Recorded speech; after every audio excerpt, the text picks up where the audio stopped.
Republican and Democrat conventions we just had. It says a lot who each party chose to put up on that stage.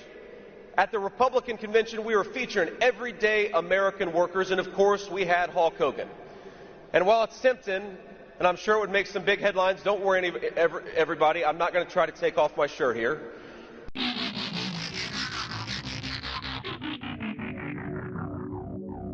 Hello and welcome to What the F*** Just Happened Today, your essential guide to the daily shock and awe in national politics.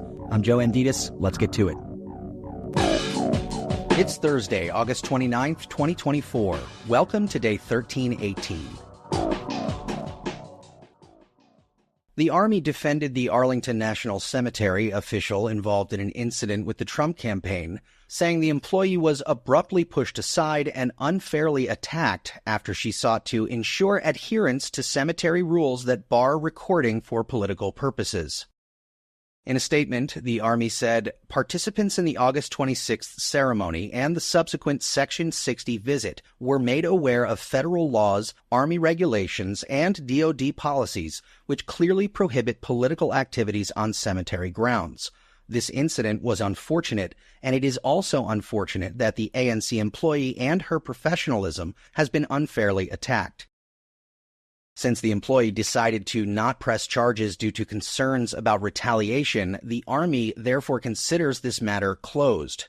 And although Trump's team was allowed to visit Section 60, the burial site for military personnel killed while fighting in Afghanistan and Iraq, he was permitted to do so in a personal capacity and was allowed to bring personal aides, but not campaign staff, even though the campaign falsely insisted that it was granted access to have a photographer. Meanwhile, JD Vance told Kamala Harris to go to hell for comments that she did not make. When asked about the incident at the Arlington National Cemetery, Vance accused Harris of criticizing Trump's visit, saying, Kamala Harris is disgraceful. We're going to talk about a story out of those 13 brave, innocent Americans who lost their lives. It's that Kamala Harris is so asleep at the wheel that she won't even do an investigation into what happened, and she wants to yell at Donald Trump because he showed up. She can go to hell. The Harris campaign, meanwhile, called the confrontation between Trump's campaign and the cemetery official pretty sad, but not surprising.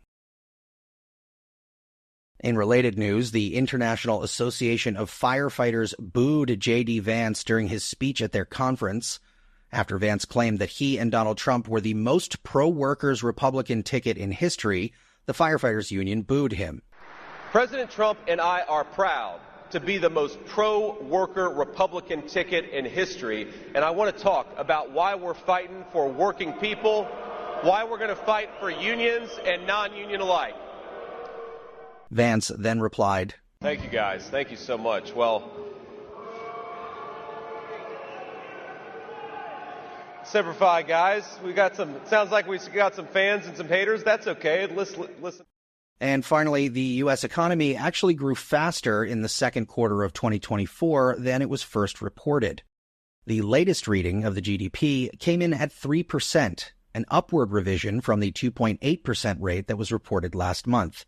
The economy grew at a 1.4% rate in the first quarter. That's all for now. You can find the links and sources for all of these stories on the main website. And as always, visit whatthefjusthappenedtoday.com for the latest news and headlines. Until next time, I'm Joe Amditis.